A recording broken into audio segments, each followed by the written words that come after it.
Jackson trying to escape and run for it, and he's got it and more. Lamar Jackson down the sideline. Will they give it to him? They will. Touchdown, Baltimore.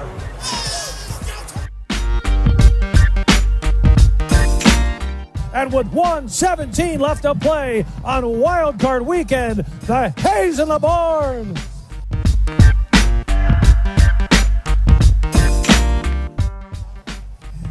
Oh my God! I wish you guys could. I wish we had a camera in here so you could see what we're doing. We're just a bunch of clowns in here. How much fun is that?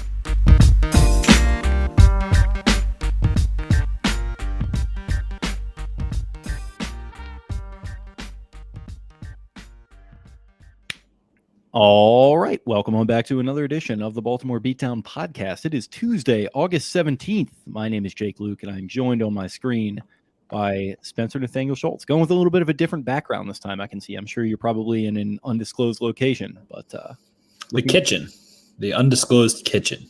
Okay. I feel like I've seen your kitchen at different angles too. Are you just kind of trying to show it off? Yeah, just slowly but surely, like once a quarter, I'll show you another 6x6 area of the kitchen.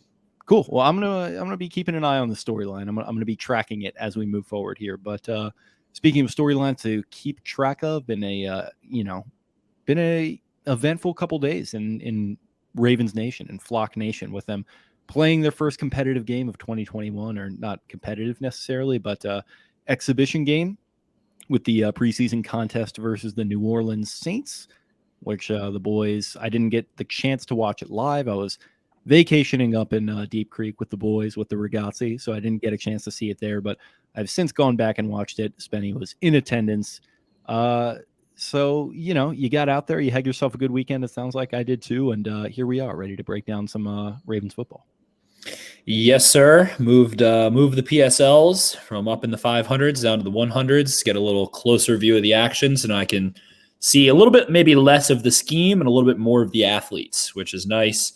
I've been there for my entire life, 25 years we've sat there on the dot. So new seats now in the end zone, or on the corner, in about 9 rows off the field. So it's nice to see the athletes, see them up close from kind of the sky view I had before. It's kind of like looking at Madden when you press the D-pad all the way out, and you can see the whole field really easily, but kind of hard to see, the nuances of movement and things like that. So I'm excited. Plus, at this point now, I end up watching the games like 4 times by the time Tuesday night rolls around. So it's, trying to enjoy the up close and personal, enjoy the festivities of the game when I'm there a little bit more so than, take a notepad and do all that stuff, since we watch it over and over and over again due to that beautiful all 22 that we've been missing. But hopefully that comes back soon.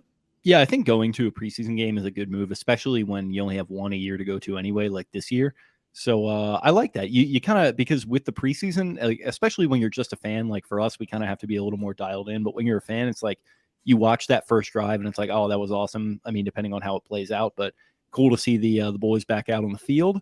And then you kind of just check out and you're checking your phone maybe a little bit, not 100% dialed into the game unless you're John Harbaugh. But going and kind of getting that perspective, getting to watch up close and personal some of the guys that are maybe on the fringes or whatever it's going to be, who you're tracking throughout camp, is always kind of a cool experience, I thought. Yeah, for sure. Watching guys like Tyson Williams and Chris Westry and Geno Stone and all those guys, being able to see them up close and in person, and the way they were moving, the way they were reacting, how they were hitting, seeing the impact up close and live, and the speed that they're playing with, it was all good stuff. So a lot of good came out of basically a lot of good came from every area of the Ravens, aside from their offensive line. And, that is what it is. So a lot of guys hurt right now. So, I'm pretty down on the Ravens offensive line starter wise right now. Just kind of been peeking around the league a little more and things like that. But overall, the defense played quite well. The DBs all played well. Linebackers had impact plays. The defensive line made some plays. The young rookies on, the outside linebackers made plays all around. So good stuff all around. A lot of depth receivers. Jalen Moore had a couple really, really, really nice routes, really nice ball skills. Even Gray makes a tough catch where he gets hammered at one point. So you can put a finger on any room in the Ravens entire personnel, and somebody was playing well at some point there in that preseason game. Tyler Huntley, I thought, was just fast and smart for the most part, aside from inexplicably getting himself laid the absolute F out on that sideline. But other than that, I thought he played well. So it was a very encouraging game. And hey, anytime you've got Sean Payton apparently screaming inside of his own locker room after the game, after a preseason game, let alone, you probably did something right. So Ravens 18-0, going back to the Chris Davis MVP days. Jonas Schaefer had that tweet, which was hilarious, saying they haven't lost a game since Chris Davis was basically since Chris Davis was coming in third in MVP back in 2015, something like that. So the streak lives on. Jonas just on an all-time heater with Twitter right now too. So that's another storyline to track is Jonas Schaefer's Twitter account throughout the preseason. But yeah, it kind of felt like a game for me overall where like it kind of was just a representation of where they're at, which, maybe that's a little bit of an obvious statement that, the offense is banged up. They're missing Bateman. They're missing Brown. Some of these key guys on the offensive line are banged up, and you got Bradley Bozeman sort of out on an island out there by himself as one of the few starters kind of getting going in the game, and looked a little weird. People bagging on McSorley a lot. After going back and watching it, like I said, I'd seen all the takes and all the stuff before I had a chance to sit down and dive into the game. After watching it, I don't totally blame McSorley for the poor performance. I think the offensive line was a mess. I will say speaking of confirming storylines that are going on right now, I thought all the wide receivers, especially like the young guys that are not going to be on this roster, all looked really good. So a nice feather in the cap there of T. Martin, who was getting a lot of love on the broadcast. Broadcast was fun. I liked Nolan and Woodson stepping in there with Jerry. I thought they both brought kind of the right amount of old school, like meathead football guy, sports talk radio stuff while bringing a little bit of actual analysis too. So overall, just a good effort. Didn't love the refs getting involved to the extent that they did, but we do this every year where we freak out about the refs in the preseason, but they're kind of just, it's their preseason too, is the cliche. And I guess we're going to have to, fall back on that for this example as well. But just a nice effort. Felt a little bit incomplete with the offense, especially in the current state that it's in, health-wise and whatever else wise. But just a good first effort, and John Harbaugh keeping that streak going. We're going to see how it plays out over the course of these next two games, but a good start for him in that regard. Yeah, and watching those guys kick it into gear. I mean, it was preseason game number 1. They're going to, I guess at this point, Tyler Huntley is going to be playing exclusively. He's going to get like at least halves, at least probably might go 3/4 in the next game. So Kenji Bahar ends up being signed now, and McSorley unable to go. But it's, hey, maybe Lamar misses 1 game or 2 games at some point throughout the season. It happens. It happened last year, and it was kind of the entire team was missing, not just him. But maybe you're going to have to rely on Huntley or McSorley or whoever it ends up being ultimately to win a game or 2 games, as opposed to the situation where they end up being the starter for the rest of a season following an injury or something. But just kind of feels like, it's a big storyline, but at the end of the day, if Lamar Jackson goes down, the Ravens go down. So that's the law of the land, in my opinion. So we'll see how it plays out. I think Tyler Huntley can do some good things. Looked pretty darn decent. And as you were saying, it'll be exciting to see him play with the ones and get some more time with some of the talent and see what he can do and how he can utilize it, as that's such an underrated part of quarterback play, is how they actually utilize the talent that they have and who gets the ball and all that good stuff. So it's fun stuff coming up. But in the end, Lamar Jackson's that dude.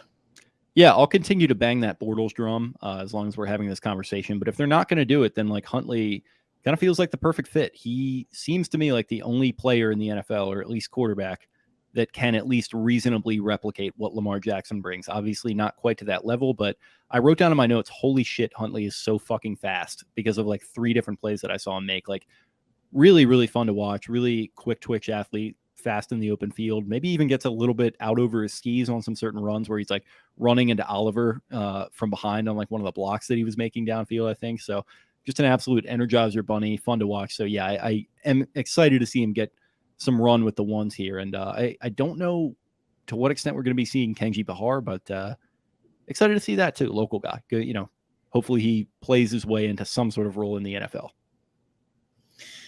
Yeah, the Calvert Hall kid by way of, I guess Monmouth by way of Calvert Hall. He's got a live arm. He's a little bit mobile, and we'll see. I thought the Ravens might bring him back for a couple days and end up probably putting him into that camp arm role, and then maybe trying to figure out something a little more legitimate. But hey, maybe he gets more reps and is able to be that QB3 and work his way through. So we'll see. I mean, Trace probably is going to come back, and I'm sure they would love to have Trace on the practice squad. If he's, not healthy, I'm sure they'll probably try and retain him, but Kenji Parr will get some reps. So we'll see what happens. Yeah, certainly. Trace's injury, it does, interestingly opens up some things as far as the backup quarterback conversation goes, which has kind of been a hot button topic to begin with. So I'm sure we'll get more into that, but we do have a mailbag tonight, don't we? We do indeed. Let's get to it. I feel like we had a pretty meaty mailbag consistency for a while, and we've laid off. So I think we've got a couple of thick ones. I think that was for the best. I think we maybe relied on it a bit too much at times. So I think mixing it up a little bit is kind of always a good thing. For sure, especially in those months without football or draft content. The mailbag was always a nice little tool, but we'll be popping them on here throughout the season sporadically as we see fit. But the first one coming from Glassy Fresh on Instagram. OA trying to take Justice Hill's spot as a special teams big hitter or what?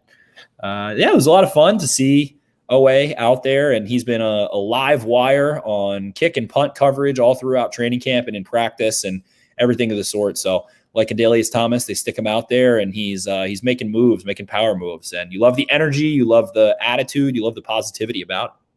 Yeah, maybe it's the fan thing where you talk yourself into a player. I know we were both somewhat neutral on this pick when it was made, but man, he's been nothing but fun to watch, nothing but an impressive kid. Every time he gets in front of the microphone or in front of the camera, has something to say. Seems like he's really smart. He's soaking stuff up. He's providing a good example to the other rookies like Dalen Hayes. We've seen it seems like they have a good relationship, and there's nothing better than seeing that all come to fruition with him just looking like an absolute demigod out there, just running around the field on punt coverage, I think he had a sack or two. That was a lot of fun. And him getting in special teams, I don't know the extent to which that's going to happen during the regular season, given he's going to be relied upon in the outside linebacker room. But we'll certainly see. It was fun to see them kind of mix it up a little bit. It definitely was. Moving on, we got Ryan J. Laurie.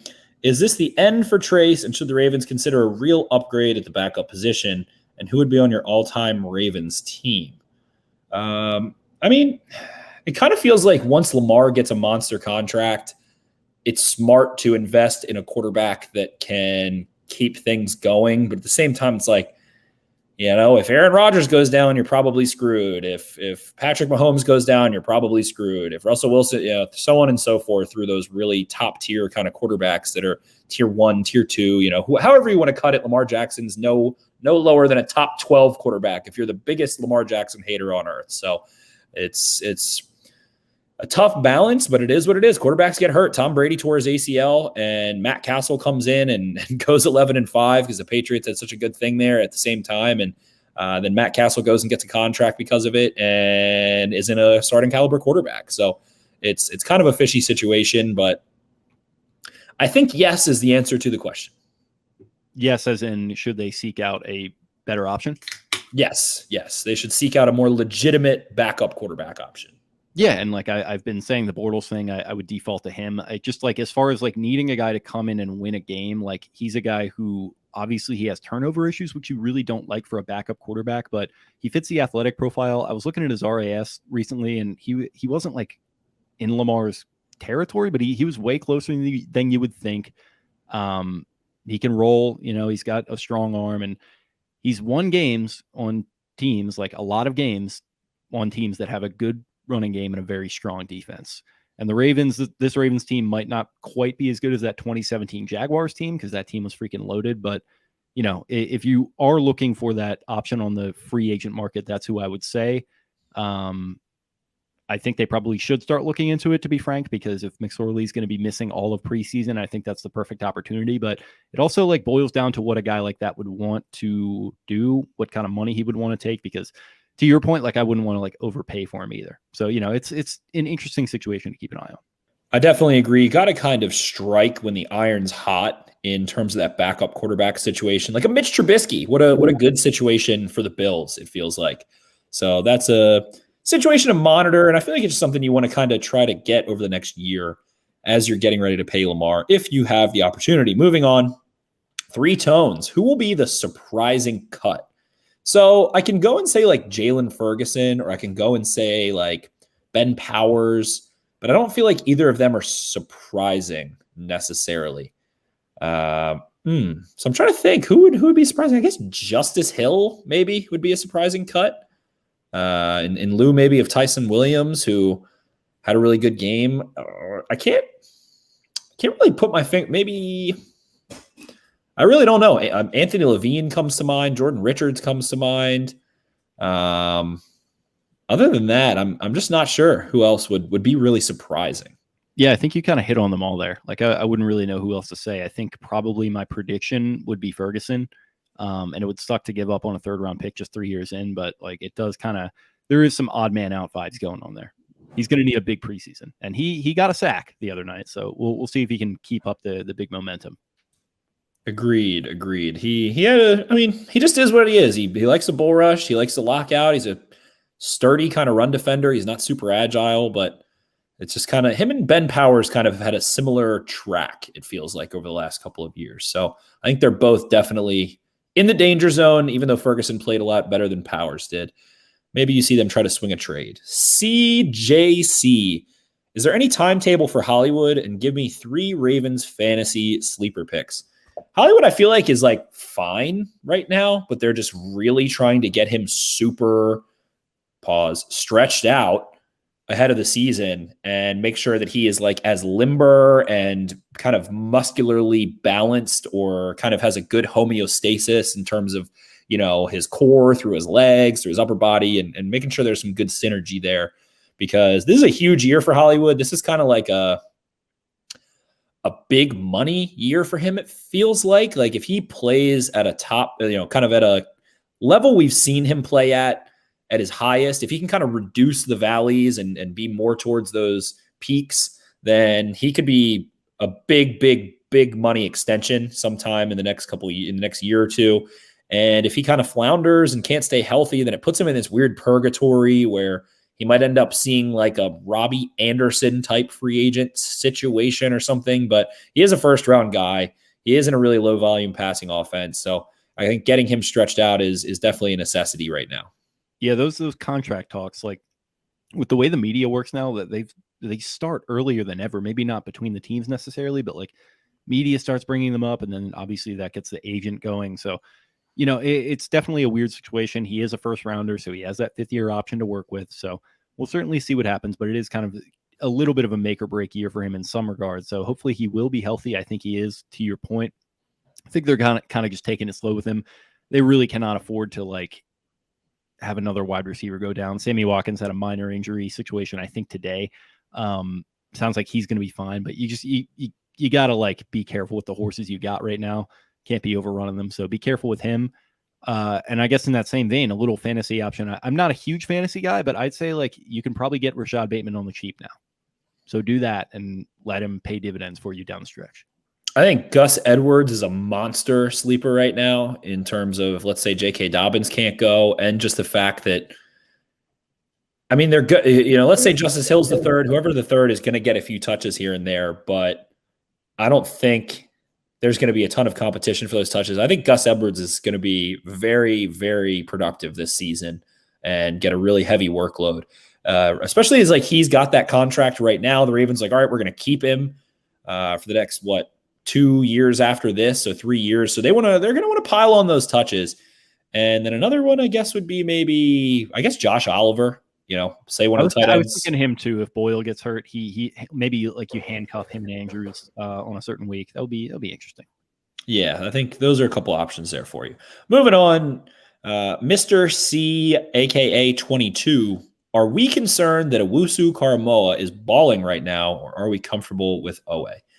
Well, you're a huge JOK guy, so I'm not a huge JOK guy. I think he's a nice matchup player. I think he can do some things in space, but I think he's a player that you can attack that a starting caliber offensive line, when he's not playing in, the late third quarter of a preseason game, I think you can go attack him and move him away. The block that he slipped, he did make a nice hit. So, he was able to lay some wood, give him credit where it's due there, but pathetic whiff of a block on whatever that viral hit was, or that viral hit of his was. It was also nothing better than what we saw from Patrick Queen on that one play too. So it's just, you've got Malik Harrison, you've got Patrick Queen, you're comparing him to OA, which is basically you drafted an athlete at a dire position of need at the time. Justin Houston wasn't here. For me, the player, I'm not looking at Owusu Koromoa at all. I'm looking at, you mentioned Creed Humphrey on Twitter, and I'm looking at Joe Tryon, who is apparently looking amazing for the Buccaneers right now. Right. Tryon, Creed Humphrey, maybe Landon Dickerson. You can make the very quick, jumpy concerns about Bateman being hurt and missing maybe a game or 2 or 3, and then being like, oh, they should have taken Elijah Moore. They should have taken Terrace Marshall. They should have taken whoever the hell you want to put in there. So those are maybe a little more realistic in that kind of sense. But I don't know. Just pump the brakes on Owusu Koromoa. I liked him as a matchup player. I said he's not a first round kind of foundational player where you're going to be like, all right, this is going to be one of our core guys that we're going to rely on. Even if there's a rebuild, we want Jeremiah Owusu Koromoa to be the stud there. And there's some people that had like top 15 grades on him, and I think he does some nice things in space. I think he's just like a nickel. I think he's like a good nickel and a big nickel. And he can do some nice things. He can make some nice plays and RPOs and things like that. I think he's a good RPO defender. So maybe he has a good game against the Ravens, and everyone's like, you're an idiot, Spencer, but it is what it is. Moving on. Who gets more sacks this year, Hayes or OA? They look good so far. I'm definitely just going to say OA. Yeah, for sure. I think he's going to have a lot more playing time. Especially with the starters, but they both look good the other night. I expect Hayes to have a role this year, but more in a run defense kind of capacity. But they both notched, I think, at least 1 sack. So yeah, they were really, really fun to watch, and I'm bullish on them both. OA more for the near future, though. For sure. You guys know I was definitely big on Dalen Hayes. Will the Ravens keep Ardarius Washington and Geno Stone DBs asked? I think that's kind of the toughest room to sort out right now between, like I mentioned, you got the 2 special teams aces in Levine and Richards, and the Ravens love having special teams aces, hence why they had both of those guys last year. Then Nigel Warrior is like a factor, but he's got a bone bruise, so he might miss the entire, probably going to end up on the practice squad, a guy that I would love to protect on the practice squad possibly. You can only protect 4, and there's like 6 that I want to protect, so that's a fluid situation. But Geno Stone looked fast. He looked physical. He looked in tune. He had an interception where he, takes away the middle of the field and then hauls tail back from, between the hashes all the way over to the numbers. And he had 2 nice interceptions picking the ball up off the floor. I think aside from those interceptions, though, I think he, I haven't been able to watch more than the TV copy, but he came up and made some plays in the box and in the flats and things as well. So, and then Washington did, he did miss a sack pretty badly. He kind of whiffed a good bit on Ian Book. Yeah, that happened, but he had a really nice break on like a slot hitch and nearly had a pick, plus almost that forced fumble. Almost a pick 6. Yeah, he looked good. Like they both, like to me, it seems like it's a battle between those 2 guys to like be the last guy in that room. And I think like if one of them or both of them looks good enough, like it'll come down to like that, like the coaching staff deciding like, all right, do we want to keep Jordan Richards or do we want to bring one of these guys up? And like, I think Jerry mentioned on the telecast that like they kind of went out of their way to sign Washington as an undrafted free agent. They gave him like an extra $100K or something. So they really like his potential. They obviously like Stone. I mean, he's been in and out of town a little bit, but they both look good. They both look good in different ways. Geno Stone kind of being the playmaker through the air, and then Washington kind of coming downhill a little bit more. He had the blitzing, and you mentioned the near pick 6 that he had, which was kind of on that hitch route close to the line of scrimmage. So both looked interesting. Excited to watch them both through the rest of camp, but I couldn't make a determination right now as to whether either of them will be on the final roster.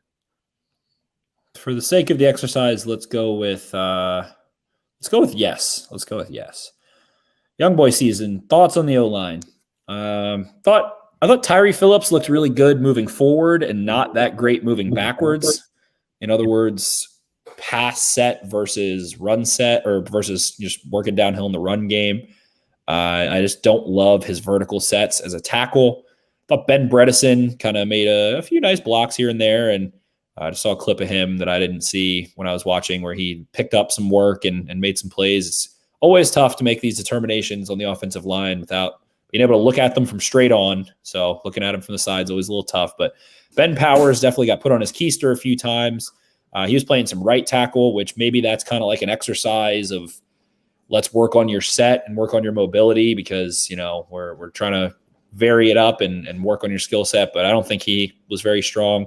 I was not very impressed with Bradley Bozeman. 4th and 1, he got completely dunked, just kind of pushed right back about a half yard or a yard into the backfield.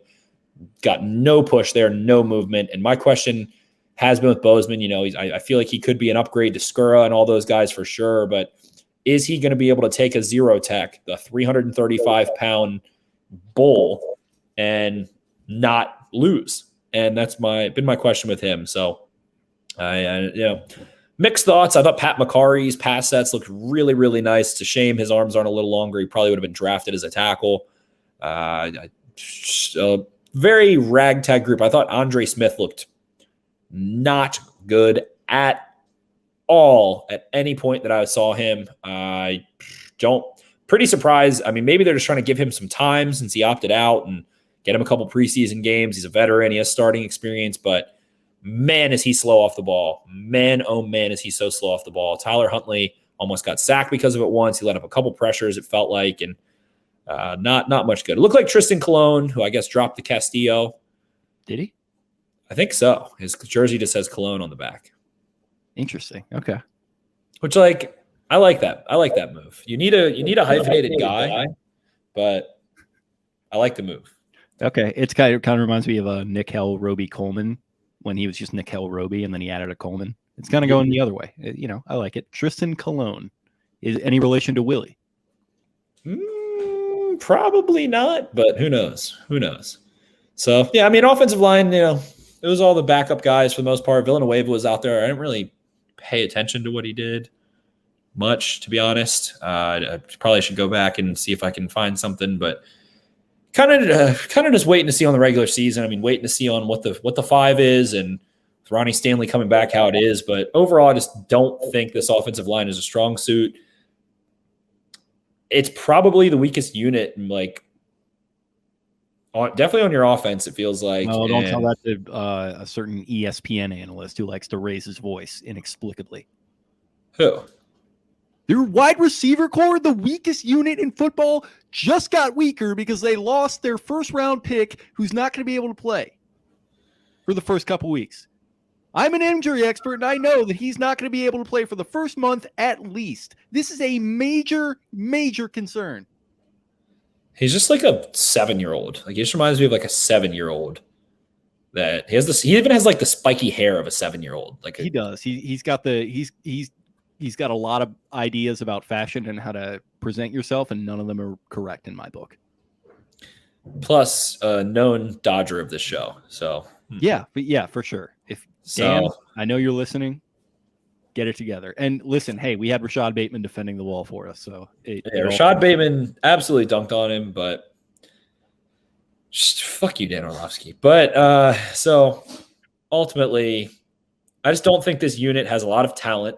I think they've got depth, but they don't have talent. It's weird. Left guard could be probably 3 different guys from Powers through Phillips, and it would be a moderate difference between whoever the best of Cleveland and Phillips is. They reminded me of from my untrained eye that was made even worse by watching the TV copy. They reminded me a lot of pre-COVID offensive line last year. Bad on first down, decent going forward, bad in pass sets. They were just getting obliterated off the line in some cases. Yeah, the speed was an issue around the edges for sure. The only guy, like I said, that I saw that didn't struggle there was McCarry, but I don't even care about the depth. I don't care about the depth. I'm just Bradley Bozeman, I was not terribly impressed with. We'll see. We'll give him more time. You can dunk on me and say it was only, 15 snaps in preseason week 1. It doesn't matter, whatever. I just don't know how he's going to deal with really good nose tackles in his grill and have no breathing room. He's never been a drive player. He's never been like a force coming off the ball. He's always been a guy you like better in space and, able to move around and use his intelligence a little more so.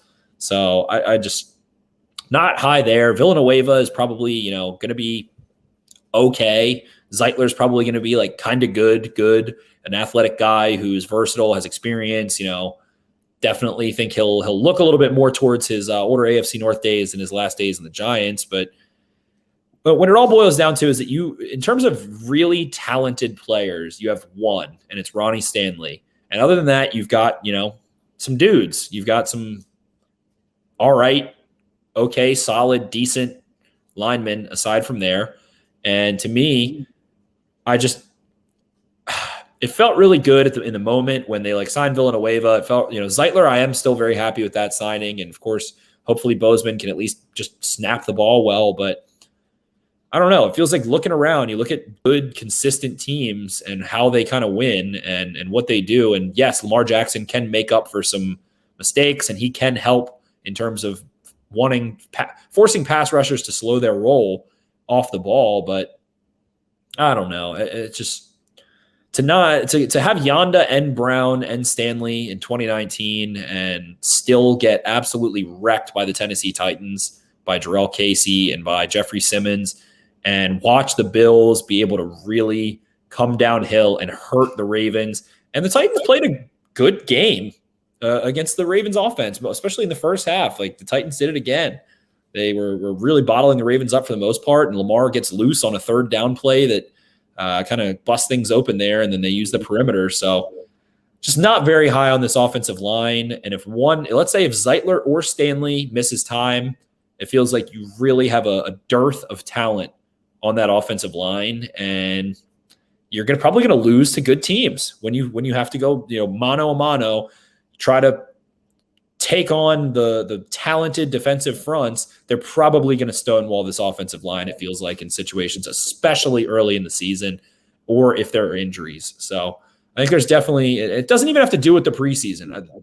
Bozeman plays a few snaps, Villanueva plays a few snaps. I don't care about those guys, but just it's going to be an average group, it feels like, and I don't think average offensive lines take you very far. Yeah, it's not something that I am comforted by, but I can certainly see your point. For sure. Moving on. Are you concerned, I guess, about the wide receivers getting hurt, and do you think it will impact the regular season? Well, it'll undoubtedly impact the regular season to a degree, as opposed to if they were all healthy and we were living in a wide receiver utopia right now. And Bateman's healthy, Brown is healthy, Watkins is healthy, Boykin is healthy. Prochet and Duvernay are still out there kicking, and the chemistry and all the buzzwords, synergy, whatever the corporate buzzwords you want to use are. It's impossible to deny that there won't be a negative impact by missing time right now. I think anyone would tell you that, including them, but they'll probably say that they're also confident in their ability to develop that as the year goes on. Whatever. But am I concerned about it? Not really. Unless, Hollywood comes back and gets hurt again, or if Sammy Watkins, leaves practice, Harbaugh says it's basically nothing, and then it is a big deal, which we kind of anticipate happening to Sammy Watkins. Keep that conservative optimism about that happening anyway. So I just like Devin Duvernay, and, Prochet's had a strong offseason. I think Bateman's going to come back, and I think Brown is going to come back, and I just think Keith Williams and T. Martin are going to have this unit able to be more explosive and understand how to separate and sell their breaks and get out of their stems and things. So the injuries are somewhat concerning to a degree, but I just like T. Martin and Keith Williams and the way they've been working these guys this offseason. Yeah, I agree. And it goes back to my point about guys at every level of the roster, the 90-man roster right now, and how they're looking in the games, or how they looked in the first game, and how they're looking in practice. Whether it's like Benjamin Victor or the kid Moore, I think Jalen Moore maybe. All these guys looked fairly solid, and they're hopefully not going to be seeing NFL snaps. I would wager to guess that they're not going to. But just the fact that guys like that look like they got some game, Deion Kane, another guy to keep an eye on. The fact that you have guys like that showing you something makes me sort of equally bullish on like if a Tylan Wallace has to get snaps this year or James Prochet has to get snaps this year. I think they're fine. I think they're fine too. The real Jason Wilson, I thought Elliott held his own last season, but do we see more impact plays from him? I think we saw some impact plays for sure, but just to answer your question quickly, yes, year 2 of him hopefully being able to stay healthy and play and have that starting role all offseason. Yeah, big fumble recovery, ran off the field looking jacked up, just kind of looked more like a leader, which I was not necessarily expecting was going to happen, both from the big play standpoint or the health standpoint or anything. Like he was a 6th-round pick who was looked at as a little bit of a project coming out of Texas. It looks like he's fully coming into his own, expecting a big year from Deshaun Elliott. Agreed. Moving on. Whitehead Will, top 3 fast food places and go-to order from each. 5 Guys. I get my burger nice and sloppy. Bacon, onions, fried, mushrooms, mayo, mustard, French fries, of course. Get a little lettuce on that burger as well. I don't know, man. I can go pretty much anywhere. I'm a McDonald's breakfast guy, so I'll throw them in there, and I'll fuck with a 2 cheeseburger meal every once in a blue moon. Chick-fil-A for sure, and then Popeyes. Popeyes is low key goated. They have the sandwiches, which are obviously great, but they've retooled their chicken nuggets, which are pretty good. Their chicken strips have always been good. Love Popeyes. I was hungover coming back from Deep Creek yesterday. Stopped at Popeyes and just demolished. Just went sicko mode on a box of chicken strips, I believe, and some fries. And brother, I caught a nap on the couch and I was feeling right as rain. Popeyes, great hangover food. There you go. Cookout. Well, yeah, Cookout's goated too, but there needs to be more of a presence here in at least it'll come. Yeah, it will. I'm sure it will. It'll be there. And then Chick-fil-A for me too. And then I love Hardee's. Hardee's is very good. Yeah, Hardee's is good. Moving on. Block 1134. Well, we have our backup quarterback now. I know O-line was 100%, but are you concerned? We already touched on that stuff. Hopefully we answered your question. Jonah. Gus Edwards still getting slept on. Don't you think he could surpass JK and rush for over 1,000 yards? I just talked about that. Yeah, I think there's a very real possibility of that happening. I would say if I had to wager, JK probably gets 30 more, maybe 35 more overall touches than Gus Edwards. But there's also a realm of possibilities where Edwards is healthier throughout the entire year. And I think they're going to be pretty neck and neck there. 1,000 yards, if you up Gus Edwards carries by 30, 40, 50 carries is very, very, very possible. So I definitely think there's a chance there. I hope we're not entering the flaming take zone, but Gus Edwards was just a consistently better player than J.K. Dobbins was last year. And I know J.K. was a rookie, but he came on strong down the end stretch of the year. They were both getting a lot of playing time, and I think Gus in the receiving game, I think he looked better. J.K. had some head scratchers for drops and certain things, just some mental mistakes that I think he needs to clean up, and I think he will. But I think Gus can hold his own in this rotation. I think he's probably just as good of a player as J.K., and I think he's going to get plenty of run this season, deservingly so. Well said. Mitch McGee. On a scale of 1 to 10, how worried should we be about the offensive line? I'd say a 6.5. And then he also asked, what would you prefer if we kept 6 outside linebackers or 7 wide receivers? That's a tough one. It will be good to have the 7 receivers, I think, because you could do a lot worse than James Prochet and Miles Boykin as your 7. But outside linebacker depth, we've been talking about that as an issue all offseason, so you might not be able to make that sacrifice. I think I'm going to go with the outside linebackers. The reason for me with the 7 wide receivers is that you've got Oliver, you've got Boyle, you've got Andrews, you've got Ricard, and maybe you have Mason. Those guys are going to get offensive snaps. I think you can also keep at least one of the guys that you like on the practice squad confidently, whether it's Jalen Moore, Deion Kane, Benjamin Victor, some of those guys. If you cut Miles Boykin, he's very likely going to get signed, I think. Very likely going to get signed. The combine, kind of the blocking, He's put some things up out there that not for nothing. He has produced in the NFL. He has scored touchdowns. He has made plays here and there. He would get signed. I think so too. So I think I would roll with the 6 outside linebackers ultimately, especially considering, those guys are going to be able to do some things on special teams that are a little more important than what the receivers can do, I think. He also asked, is Justice Hill a roster lock right now? I wouldn't say he's a lock, but I'd say he's like a closed door, if that makes sense. I don't think the door's locked, but I think the door's closed. I think he's sturdy. I think the question is, do we love Tyson Williams so much that we want to keep him over, but like a Ben Mason? Well, let me posit something to you here. What if Tyson Williams gets the shot in his arm and Justice Hill remains steadfast that he's not going to? I have no idea how that would be reacted to. I'm not sure. I think Williams probably does have the shot in his arm. But as football players, I feel like Hill does so many things on special teams, and he's looked good when you've needed him in games. So I think he's got. I like Hill as the player. I think he's probably got the inside track right now. But if Williams keeps showing out, and it's something to think about. I think the question is kind of, do we want to keep both more so? Probably not for me, just because it feels like we're already talking about all these other positions that, you need kind of to have conversations about. I feel like this is kind of one where you pick one of these guys and you sort of just live with your decision, and it's probably going to be fine either way. I agree. I like Tyson Williams a lot, though. And G Fritz, 410-801. Tyson Williams looks good. Does he take Justice Hill's spot? Does Lamar look like he's not in his best condition? Doesn't look as cut as he's been?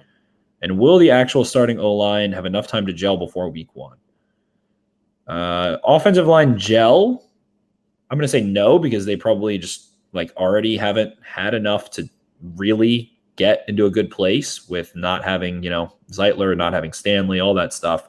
So gel, no. To perform, probably they'll have enough time. Lamar in his best condition, I don't know. I don't know how to answer that one. I'm usually the workout guy, but that one just baffles me. I don't know what you've been zooming in on, but Lamar Jackson is probably going to kill it. So I don't know what to say to that. Yeah, I thought he looked fine. Maybe not, but could be a true who could say situation. Maybe we'll see it on game day when he can't beat a linebacker to the edge. That's what I'm kind of thinking there. We already talked about Tyson Williams and Justice Hill. He said, do you see a way that Levine can make the final 53? I mean, can I see the way? Yeah, I can see the way. The Ravens are we love co-cap. We love the special teams. We want that. It's just always been weird to me how little he's played on defense. I've always thought he's a nice cover player and a nice dime backer. And I think he had 250 or 300 snaps a couple years ago. That was probably a couple being maybe 4 or 5 years ago, back when he had that game-sealing interception a few years ago in Pittsburgh and things like that. But I think that there's a very, that's going to be one of the discussions is, Albert McClellan, a guy that they loved for years and years and years, they let go because they liked the younger players that they had. And right now you've got Washington, you've got Stone, you've got, Warrior, you've got all these guys at safety, not even mentioning the starters, plus the 3rd-round pick, Brandon Stevens, who played pretty well. So a definite tough conversation there. Yeah, it's interesting. I do think he's pretty much got a roster spot locked up, though. I just think Harbaugh likes him too much. Harbaugh guy. He's definitely a Harbaugh guy. He broke the team out, and I saw that kind of stuff. I think he's kind of one of the last remaining Lions from the original Lion Kingdom, or what. I'm trying to think of something here. I think him and Tucker might be the only 2 active, and Cook might be the only 3 active Super Bowl. Yeah, Jimmy as well. Anyone else? I think that's it, right? That's definitely it. Yeah, so there you go. He's one of them, and Harbaugh loves Jimmy, and the other 2 guys aren't going anywhere. So I definitely would be, I would be slightly surprised to see Levine be cut, but I think there's a discussion going on. No, I don't. And for my purposes, I don't hate the idea of having a discussion about infusing some young talent, at that position. especially given the fact that you really don't like have a superstar player there. And not that any of these guys necessarily are going to develop in that, but I'm open to the conversation. I just think Harbaugh likes Levine too much. I hear you. Joe Book and NJC. Could the Ravens carry 2 running backs and then 2 fullbacks? No is going to be the answer to that question. Going to the Lions game if y'all's traveling. I'm definitely not going to go to Detroit. That's definitely a game I'm not going to attend. Unfortunately, the quality of the team versus I've heard great things about Detroit in many ways. I've always wanted to try real Detroit-style pizza, but I think I'm probably going to go to the Miami game. I've got some tentative plans in place for that, and maybe a Pittsburgh game. Yeah, I don't know. I never really or at least never really have made plans to attend away games because I've just kind of been in that blur of post-grad trying to save money life. But maybe at some point I'll start thinking about that. Maybe at some point this year, but no plans in place as for right now. Sure thing. I'll definitely want to get there to the old Ford Field somewhere eventually. It's sometime. Givens Mazer, when do we start panicking? I don't know what that is in reference to. And there's no other one. So I'm just going to say now, panic now. Yeah, panic now. Get all your panic out of the way because we're going to need you come week 1, pal. B-Rose 931, who has looked more impressive between Averett and Westry, and which would you put on a wide receiver 1? I'm more confident in Anthony Averett, for sure. I thought he played really well. I think that Westry just doesn't have a lot of experience, and I think he has more talent, maybe. I don't think he has as much technique or consistency, and I think that Averett is one of the most overly hated on Ravens players. I think that Averett he let up a touchdown in the preseason game. The ball was on the money, and he was right in the dude's hip pocket, reaching over top, trying to pry it away. I mean, Westry's got the size. Westry's got, the high-end traits, but I just don't see the consistency. He had an amazing recovery on that pass breakup that led to Geno Stone's interception, but he got smoked and looked like he lost his assignment, and the ball was underthrown by at least 5 yards. So that should have been a deep touchdown, and I think if that ball is put on the money, it's a classic case of the accuracy of the pass dictating people's thoughts on a player. And I think that Westry, we might be talking about him a little bit differently if that ball was put where it's supposed to be. He also over pursued in the run game on that touchdown run by that. He did look really bad on that. I forgot about that. Yeah, Toby or Tony Jones, something like that. So yeah, I think he's got a lot of promise, raw player. I think he has a good chance to make the roster, but Anthony Averett played some good football last season. We can calm down with that. Anthony Averett is a pretty solid corner, 2-3, pretty freaking solid. For sure. WB Caps, ideal new restaurant to add to M&T Bank a la Jimmy's. I vote for Raising Cane's. I mean, Chick-fil-A. Yeah, Chick-fil-A feels like one that could actually seriously happen, so that might be a good pick. I gotta try Raising Cane's. It gets so much hype. So, maybe that could be a good pick. Who could say? But it feels, Chick-fil-A is in the Georgia, in Kanye's house, right? The house that Kanye made music in. And the funny thing is that it's in the I shouldn't say exclusively Falcons because Atlanta United plays there, but they get most of their customers with the Falcons, and they're not open on Sundays, which is sick. So great job, Chick-fil-A and Mercedes-Benz Stadium.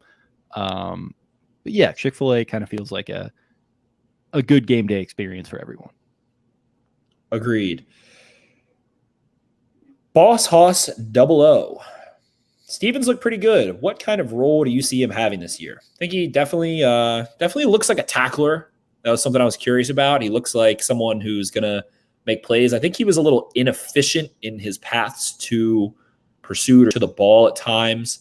There was a blitz where he was pretty clear, and he ended up making the tackle, but he just kind of looped around and made it this really big, wild pursuit angle instead of just kind of hitting that classic athletic stance and the lateral shuffle instead of doing that and closing out.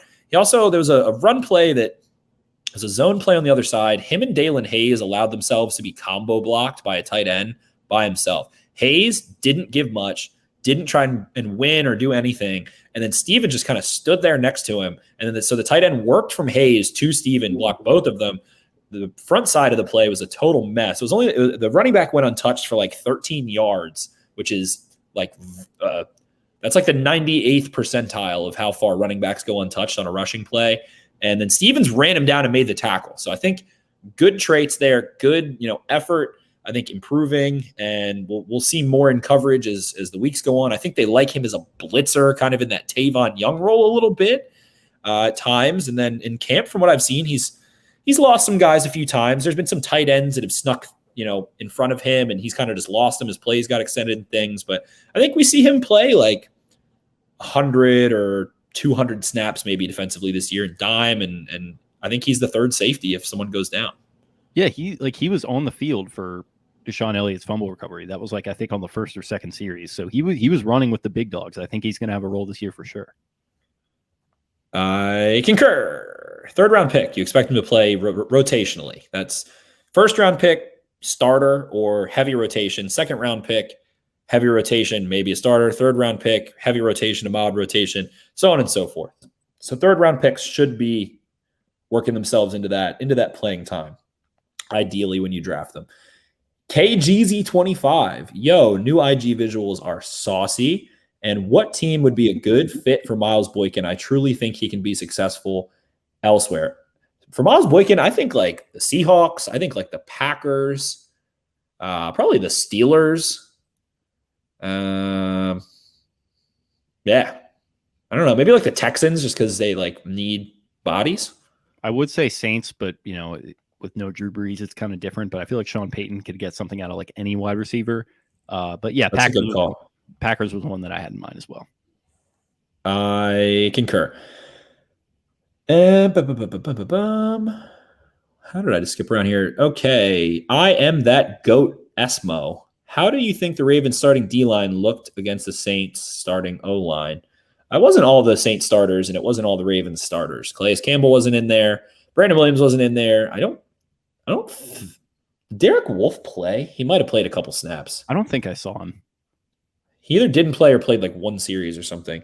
So we saw Matt Abike. We saw Aaron Crawford a lot. We saw Broderick Washington a lot. And Justin Ellis, I think, played a bit. So I don't think we saw really any of the starters necessarily. But I thought they played decently well. Broderick Washington's had a nice camp as a run stuffer and been pretty tough in some one-on-ones. Him and Crawford both, I thought, had good bit of positive plays, good bit of negative plays. They don't have good lateral movement skills, but they're really good against downhill concepts. They're good power situation and power concept players, but they're not good, wide zone, as I like to say on this podcast, the offense players. So I think both those guys can be nice around the goal line. I think they can be good in some short yardage situations and things like that. Broderick Washington, I think, is coming along nicely just in terms of like being more efficient with his footwork and with his hands and knowing when to engage fully and lock out and things like that. So I think we saw some good things. Matt Abike looked unblockable in the run game. He just whoops guys' asses laterally. He's the perfect player for the offense. And he was whooping some tail in the run game, making tackles. I think he forced a fumble as well. I don't think we ever really able to see like what happened, but it looked like he at least got his hand in there, and it was probably him that did it. So I think Matt Abike looked damn sharp. Yeah, I liked what I saw from him. I guess you can count Oweh as kind of a starter, and he looked good. And what we saw of the defensive front that's going to get a lot of run, I mean, they were getting in the mix in the run game. They got victimized here and there, but that was a little bit more as the game went on. So I'm not totally sure how many like actual like real players were sort of in the mix on those. But other than that, I thought a pretty good night for them. I agree. Yeah. So consistency we're looking for out of Washington, maybe working against those zone concepts a little bit more effectively.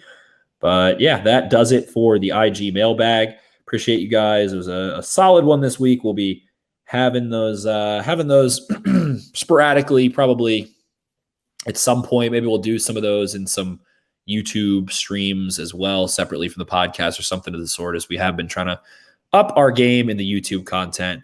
And then I think we definitely have some on Twitter as well. And let me pull those up. Okay. Cody Kavanaugh, when should I book my trip to Canton for the Prochet II's introduction to the Hall of Fame? Probably 2035, I guess. 2037. So you're thinking 11-year career, 12-year career, and then he's first ballot? Let's go second year. He gets it, and he has a 10-year career, and he just catches 100 passes every year from now until then. Just a total compiler. Okay, yeah, well, I'll be there. There we go. Do we see Odafe away at Gunner when the regular season starts? Also, you get to make a beer for the pod. Which style are you going with? A lager, an IPA, a stout, or etc. So he was just asking which style beer. That was Jesse Balasas, one of our homies on Twitter. Away at Gunner to start the regular season? I'm going to say no, but I think he's going to play the hell out of some kick and punt coverage and be kind of like probably rushing to go block punts would make a ton more sense than being a gunner necessarily. I think he could be a great gunner, but I mean, it would be fun. It'd be a fun thing. The Ravens like to have fun with, Pat Ricard playing two ways and some things like that. So it wouldn't surprise me, but I think we see him in a more normal special teams role. I think they just wanted to let him go run around and make some plays and have some fun. It'll be a fun thing to do in preseason. And he's probably really amazing at it, but it's really tiring to be a gunner. Running 50 yards against a double team is really tiring. Yeah, mix him in on special teams, maybe like trying to be that freak athlete that blocks kicks here and there, but don't tire him out as gunner too much. Answer for me would be stout. Slowly coming to the realization that Guinness Draft Stout is probably my favorite beer of all time. So also great football beer, perfect football weather. So I'd probably say a stout. I'll go with a nice lager. Nice lager. He drinks a whiskey drink. He drinks a cider drink. He drinks a vodka drink. He drinks a whiskey drink. He drinks a vodka drink. He drinks a lager drink. He drinks a cider drink. There we go. Okay. Is pickles a pregame move for football games? I was debating with friends recently from my buddy Clay. I'm going to say no. I'm going to say no, it's not. No, it's Orioles. I mean, it's it's close. It's close to M&T Bank, but it's an Orioles bar, which is fine. It's way. I mean, it's on the other side. It's way. You got to walk all the way over too. Yeah, but it's walking distance. I mean, but still, yeah, it's an Orioles situation. There are some good pregame bars. There's the one right across from Horseshoe that's like in that game. Yeah, game that 98 Rock is in. I've fucked around with that place a little bit. It's pretty cool. But yeah, just get out in the mix, tailgate a little bit. Don't worry about the bar scene too much. Garnet, on a scale of 1 to O poop emoji, what would you rate the status of the O line? I would say probably say PP. That would be my answer to that. It's not a poo poo, but so we said we rated them at about a 6. So I guess they would be 4 poop emojis. No, that 4 poop emojis would be like, that's poop. They are bad. That's poop. Okay, that's a lot of poop emojis. Let's say 1. He said 1 to O is what he's getting at. So it's like not an exact thing, but we talked about it. We're you know where we're at. I think that we're a little bit more setting expectations very low. I think that's where I am right now. I'm setting low expectations for this unit, and I would prefer to be pleasantly surprised and say, wow, I was wrong. They put it together. Zeitler, it was, an even better signing than I thought. Villanueva's best football is not behind him. Bozeman's able to deal with these nose tackles pretty well, especially with the help of Zeitler. And then whoever they put at left guard's awesome. Ronnie Stanley's fully healthy, and he just anchors the whole thing. So I'm going on the low bar side of that. That's like teams with really nasty defensive fronts might kick their asses and make them lose a couple games, like a game or two, and give them a lot of trouble, which happened last year. I mean, they were able to beat the Colts, and part of it is being able to throw the ball to the perimeter effectively, get yards after the catch, things like that. But the Colts front whooped them, especially in the first half. And they have to play the Colts week 5. They're going to be facing Chris Jones and Frank Clark and that Chiefs defense. Who do they have? The Broncos have Von Miller and Bradley Chubb and some real dudes as well. So a couple tough matchups in those first couple games. And I think by that Broncos game, if they're getting beat badly, I think you're going to see a pretty pissed off Ravens coaching staff and a pretty frustrated offense. And ultimately, it's going to be a strange situation to watch play out. Yeah, for sure. So moving on. Are we nearing the end of the Tracy Unitas in Baltimore? I guess we'll call it the era. Stuart Shock. I think he sticks around still. I think he's still going to be in Baltimore. I don't know that someone else is going to pick him up if they put him through waivers. So I think he'll be on the full extended roster this year. Yeah, like even if they put him on the practice squad and let's say he's hypothetically not protected, which I don't think they would do, I'm not sure any team is going to be clamoring to go get Trace McSorley with back spasms to like start the regular season. So I think he'll be here for the long term. As to what capacity, I'm not totally sure, but I guess we'll see. DJ and K show, biggest surprise cut not to make the final 53. We touched on that one earlier. Jake Verity's agent. Do you see the team keeping 2 or 3 quarterbacks? Who makes the cut and what happens to the other guy? If you're the GM, what are the pros and cons of each guy and what's your ultimate decision? I want 2. I don't, I just, last year you're like, all right, we have RG3. We consider him a very serious backup, and he didn't turn out to really look that way, but he did play a pretty tough team in the one start he had, and he got injured. To me, it's like Huntley probably is just overall better. As we just said, McSorley has back spasms. He's not going to play again. So do you want to spend one of your roster spots? We're talking about potentially cutting a guy like Anthony Levine or Jordan Richards, probably Anthony Levine, I'm going heavier, or Jalen Ferguson, or, an offensive lineman, or Ben Mason, or, one of these cornerbacks that you really like, a Chris Westry, someone like that, so that you can keep someone aside from Tyler Huntley, who isn't Trace McSorley, because I guess he's hurt. So they basically said like he's got some back issues.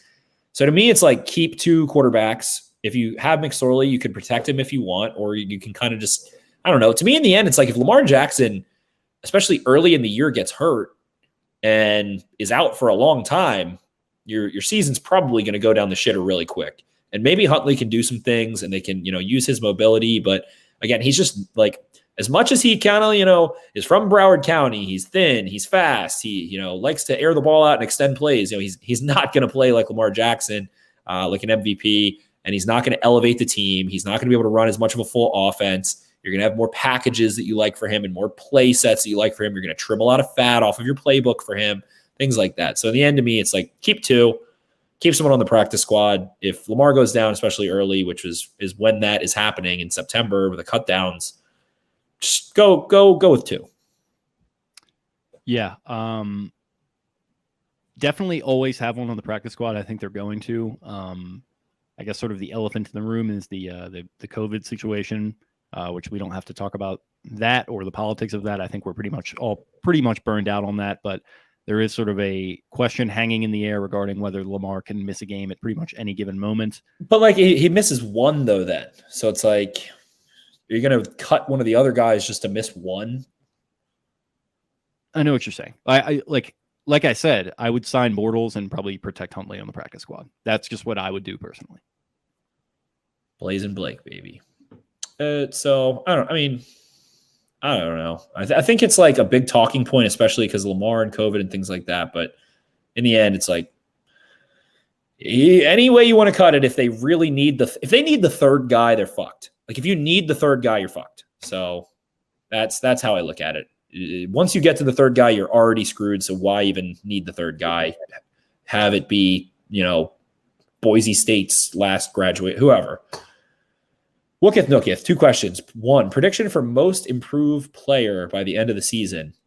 2, FMK mascot edition. Poe, G-Wiz, and Gritty. Most improved player. Let's go with by the end of the season. I'm trying to think going all the way through. I guess maybe Ben Cleveland. Maybe you see Ben Cleveland not start at first and then start and then turn it on later in the year as he, keeps going. Jake, you're going Josh Oliver? Yeah, I think get some run early, maybe shines a little bit, and then by the end of the season, he's kind of working his way into a rotational receiving role. I'm excited for Josh Oliver. Definitely excited for Josh Oliver. I think like the young linebackers too, I think we can see them really start to look like almost veterans by the end of the year. So those guys, FMK, Poe, G-Wiz, and Gritty. I'm going to marry Poe. Just a homer pick. I feel like we could get along for the rest of our lives. I didn't know G-Wiz before, so I'm looking at a picture of him right now. I think it's pretty funny. God, I'd probably F G-Wiz. Just because I couldn't handle Gritty. Gritty would be way too much for me. There's too much going on with Gritty, so I'm gonna F G-Wiz and K Gritty. I'm taking Gritty to the sack. You're a wild man though. You're a wild card, just like he is. I'm taking down Gritty. I'm taking Gritty down. You've been warned, Gritty, wherever you are. Hope your ears are burning right now. I'm gonna marry G-Wiz. Just very low expectations. Probably takes care of business. I'm gonna kill off Poe. Poe, I'm coming for you. Your days are numbered. Damn, dude. I'm coming for you, Poe. And for Gritty, Gritty, you better watch yourself. So this is a long-winded one. Cody McGowan. Rank these players, these bubble players, according to who you would want to make the 53. Geno Stone, Ardarius Washington, Chris Westry, Aaron Crawford, Jalen Ferguson, Ben Bredeson, Deion Kane, Tristan Colon, Ben Mason, and Nigel Warrior. That's a lot of them. That's a lot of guys to do a ranking of on the fly. So I'll give you one that I love. I'm gonna go right now.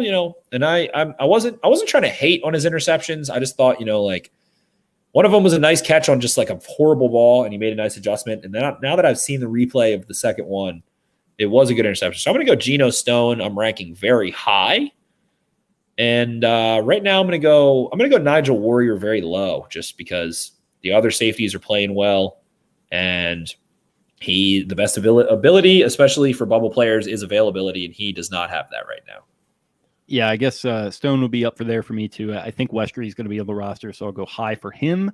And haven't seen anything out of Ben Bredeson in his entire time here, so I'd go low for him. He's just kind of floating around for me. Fair enough. Moving on. Where are we? Do you think that we will see another massive leap from Lamar like we did in his MVP season, or do we think he is mainly fully developed and now needs to gain consistency? Will Pino asked. I mean, everything that's happened this entire training camp is basically pointed to the fact that it's going to be a tough fucking start for the Ravens. Offensive line hurt. Lamar has COVID, misses 10 days. Receivers now hurt once he comes back. Everything is pointing to the fact that this might be a rocky start. And in terms of I don't know. I just remember 2019. We didn't get to cover camp last year. We didn't even have anyone credentialed that went last year. And the 2019 season, the 2019 training camp, the Ravens were just sharp. There was such a profound energy about that team and that offense, and so much buzz about what's Lamar going to do and yada, yada. I just felt like they were very prepared. They were very energetic. They were very, sharp throughout camp. They stayed very healthy. And to look in comparison between 2019's training camp and this training camp is basically the antithesis. Lamar misses the first 10 days. The offensive line's hurt. The receivers are hurt. The offense has had no semblance of normalcy, even though there's only been 2 issues with COVID. The rest of it is injury and timings and all kinds of stuff. So I feel like we're going to see, and again, I've made this moonlight take that I feel like if the stars don't align, Greg Roman could get very much. He already has been scapegoated very much. And has he, had his shortcomings? Absolutely. But there is a very real world where the Ravens offensive line is not good. The receivers are not healthy. Lamar has not had a lot of time. They play the Raiders, who are, a team coming off I guess, I'm trying to think of the right word. They fell short 2 years in a row of making the playoffs, and they coming off of probably a very pissed off year. They have their home opener.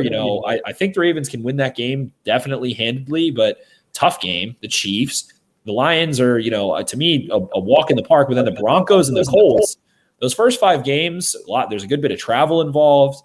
And now as we're creeping closer and there's still all these lingering injuries and all this stuff, I mean, maybe it'll all come together in about a week. Maybe Hollywood comes back in a week and Ronnie Stanley's kind of a more full participant the next couple of weeks. And basically get to the point where hopefully it's all just everything but Rashad Bateman, and hopefully we get some good news in the next month on him and things like that. But there's a very real world basically where I think that the Ravens might end up, seeing Greg Roman get fired after a month or something into the season and something like that. And then I think this offense can get healthy and develop chemistry with a lot of new faces and then light the world on fire. Who would be the offensive coordinator? I got to look at James Urban, a guy who's been here for a couple of years, understands Lamar and the passing offense probably quite well.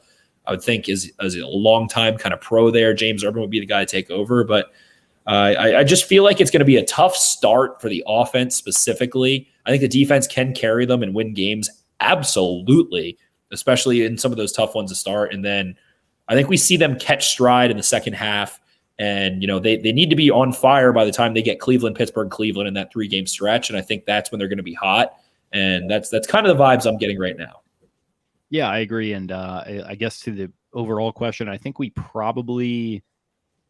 somewhere in between 2020 and 2019 is sort of maybe that's not the right way to phrase it, because he could probably be worse than he was in 2020. But I think maybe a better version of what we saw in 2020 is sort of the Lamar Jackson experience. I don't think he's ever going to quite hit the highs of 2019 again.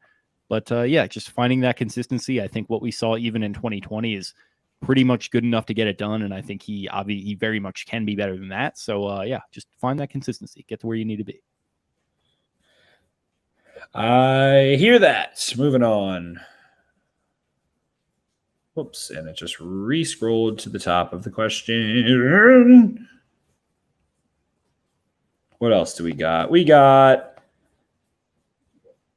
6 wide receivers or 6 pass rushers. We already answered that one. Another question. Who are the 3 surprise cuts you see and 3 guys that are making the roster bubble make it?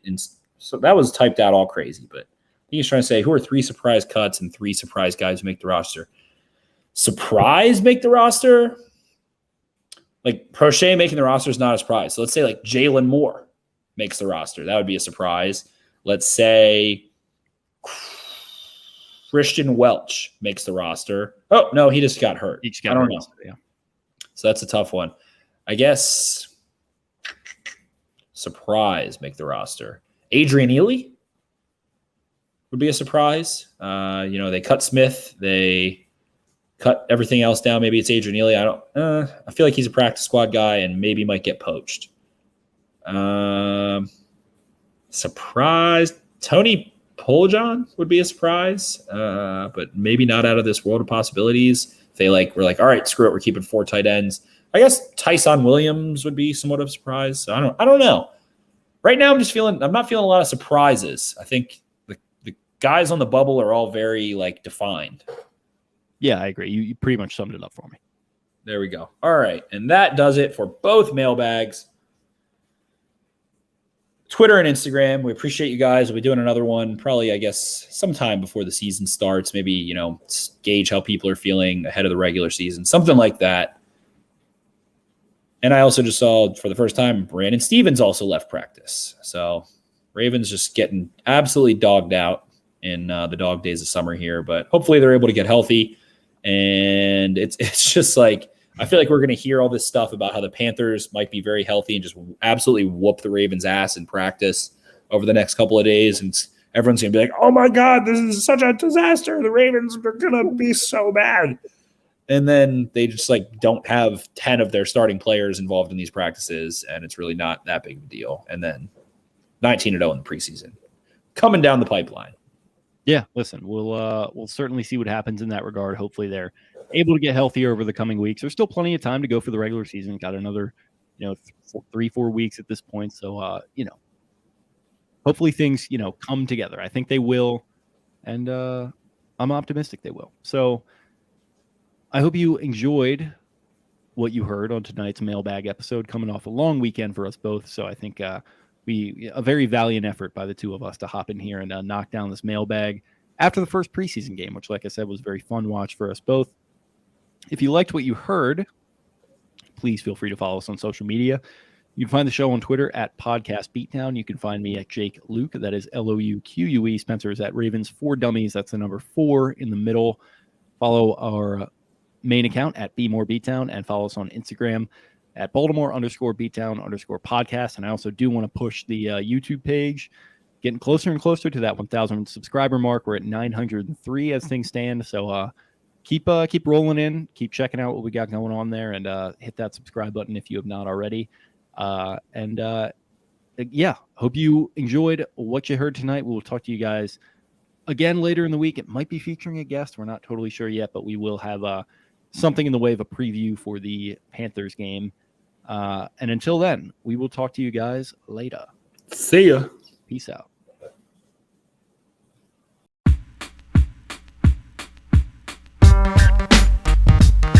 Gorlami.